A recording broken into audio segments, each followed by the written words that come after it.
I want to hear what you have to say about the halftime show. Me? No? Well, I any loved of it. you really? I loved it. I thought it was amazing. I thought I I heard somebody talking on the radio this week about how like, oh, he might not play Not Like Us. He might not play it because, that would be the kind of graceful thing to do. And I was like, that's absolute horse shit. There's no way it's not the centerpiece of the entire show. It's like, and he like alluded to it early. How he looked in the camera with the "Say Drake, I hear you like I'm young" line, like just smiling right at him. I mean, Was that Serena Williams it's doing the the crip walk? absolute biggest. It Yes, was? Yes, yes, Okay. it Serena Williams was. doing the And crip walk after and she got in trouble for she doing it at She like did Wimbledon. look damn good. That's why She looked fucking sexy I as was hell. like, damn, was that Serena? Yes, The yes. pettiness level because of her relationship with Yeah. Drake. SZA had a relationship with Drake, even though she was like recognized on that song. So that's fine that she was there.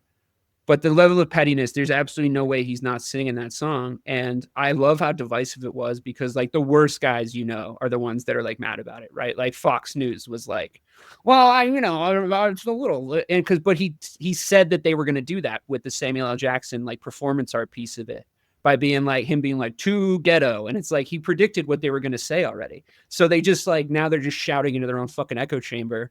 And he's just like the smartest man in show business right now, if you ask me. And it's definitely definitively the worst beating anyone's ever taken in a rap beef. Correct me if I'm wrong, but that's the worst beating I've ever seen. What's crazy about it, because this is the second time he's performed for the Super Bowl. We did Super Bowl 50.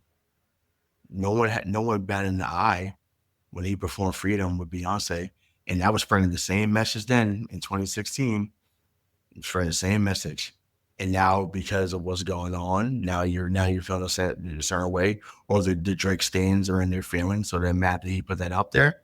Okay, and I said this when you and I talked about it, Dave, when it popped up.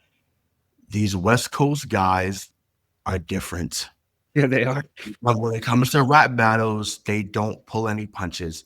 So whether and they'll never let it go. Yeah. They'll never let it go. Pac never let it go, dude. The beef lasts forever. When MCA, E40, Nipsey got arrested, so like you name it, like they don't rest. So they don't forget.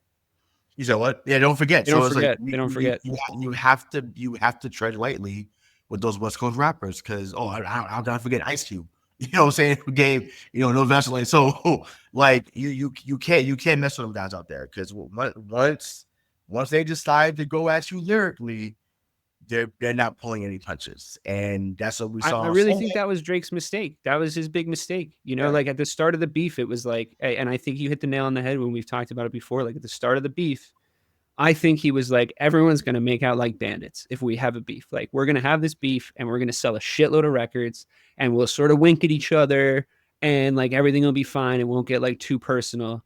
And then Kendrick was like, "Oh, really? Is that what's gonna happen? First of all, I'll fucking kill you. Second of all, you're a piece of shit. Don't ever fucking talk about me. You're not as good of a rapper as me. And I hear you're a fucking pedophile. So like, shut your mouth." That's crazy. That's crazy. And like, he went from 0 to 1,000 so fast, but he absolutely killed him. I don't, to the point where I don't know where Drake's career goes after this. Like, I don't know what's going to happen to him from this point forward. I mean, the guy was, if you look at this, if you do the Mike Marcangelo stats, he's still going to do numbers. The lawsuit though, right? I mean, for the culture, at least it's like, he's never going to be ever really let back into the, like it's not, he's not the same guy. If Jay-Z bounced back from Ether, he'll bounce back. He didn't sue Nas though, like a bitch. But he did cry on Hot 97 Angie Martinez, and at that time that was equally as bad. I don't think the distance between what was the Jay-Z response or the first one before Ether killed it. What, Takeover? The distance between the quality of Takeover and Ether isn't the same distance as what Kendrick put on Drake. Drake didn't put. Well, I mean, Jay-Z has actual bars, like regardless of what people think. Like he does. He has bars, so it was like, there was no way he wasn't going to continue to get killed. In that case, like, so obviously, Nas, between the beat, the production, like it was too much. Clear winner. It was too much. But yeah, I just think to me, Drake eventually will bounce back because once again, their fan base is still big enough where, he can sell in any arena. If he dropped a song in a month, folks it's gonna go number one. So, you know, once again, folks are gonna clown because it's been the thing we do. But to be is as petty, which by the way I fucking love, as he was in front of 123 million people, that's unbelievable. And I mean, how long did Drake spend dissing Serena? Like for her just to go out and crip walk it, for that to be as big as it is, I loved it. I absolutely fucking loved it. And she's still fine. She looked unbelievable. Like she genuinely looked unbelievable. It was awesome. The whole thing was just absolutely awesome. Also, obviously the hidden motif. Yeah. And it was perfect. Yeah. Absolute great, perfect form. And the absolute, like, and just like the fact that the whole Drake thing was still sort of a smokescreen for being like, I know the president's here and you're turning America into a fucking clown college. And if that wasn't a subtle metaphor, like the sort of one of those, I half thought he was going to do a Colin Kaepernick. I was like, I would have maybe do whatever, but you know what? If you look at the performance on the whole, it didn't require anything as on the nose as that. And I really just thought it was like really, really expertly crafted. And the thing is, the guy is a fucking Pulitzer Prize, you know, like he's not doing this shit for his health.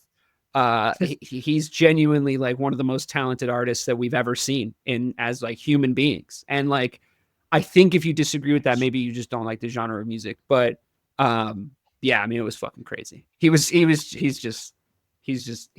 just provided top-notch entertainment for the past like 9.5 months, like just pure, just absolute value for money across the entirety of the last like 9 months. And like, so did Drake kind of by making a fatal error, because the prince should not try to fight the general. Like it doesn't ever end well. You know, you should still go to parties with like Justin Timberlake and Bruno Mars and shit, because that's more your speed, dude.